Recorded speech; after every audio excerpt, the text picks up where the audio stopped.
Mayor, clearly this is a separate investment in the community. Pat Ford, Coalition Radio, by the way.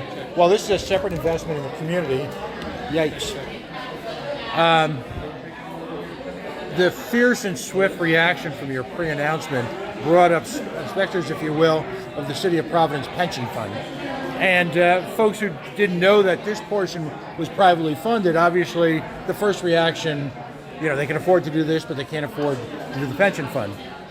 What is the status, however, because it is an important question, what is the status of negotiations on resolving really the almost over-the-cliff situation on the Providence pension fund?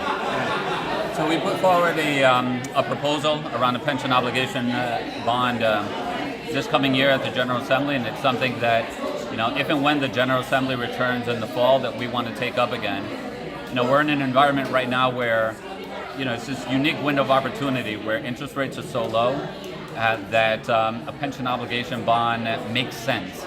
And so if we can do this, we're in a position where, we can, really once and for all, address and fix our unfunded pension liability. So it's something that we're going to continue to pursue, but there are a number of really legitimate questions and concerns that were raised.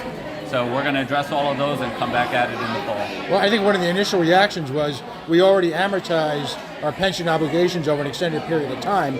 To do that again then over a bond issuance seems at this point, even with low interest rates, to be financially devastating in terms of the overall cost of paying the pension. Will the city continue to pursue bankruptcy? No, bankruptcy, we don't even qualify for it. We'd be laughed out of bankruptcy court. But on the amortization question, it's not just a matter of analyzing the pension obligation bond in and of itself, but analyzing it compared to the risk of doing nothing. The reality is that if we don't do something like a pension obligation bond, the city will re-amortize in a number of years. So it's that cost that you have to build into the risk of doing nothing today. And look, the reality is that given the 2012 consent decree and the Supreme Court opinion from a year and a half ago, the city doesn't have a lot of great options. We're really limited in the options that we have before us. And so it's a matter of taking advantage of this window of opportunity where interest rates are at historically low levels, combined with the city's credit rating improving to the point where we can take advantage of those low interest rates, that makes this pension obligation bond even feasible. So we're going to keep pursuing that come the fall. One last question. Given the change in fortunes of the area universities as they continue to expand, did prior administrations preclude additional negotiations with universities being put on a heavier form of a payment in lieu of taxes, or actually taxing more university properties?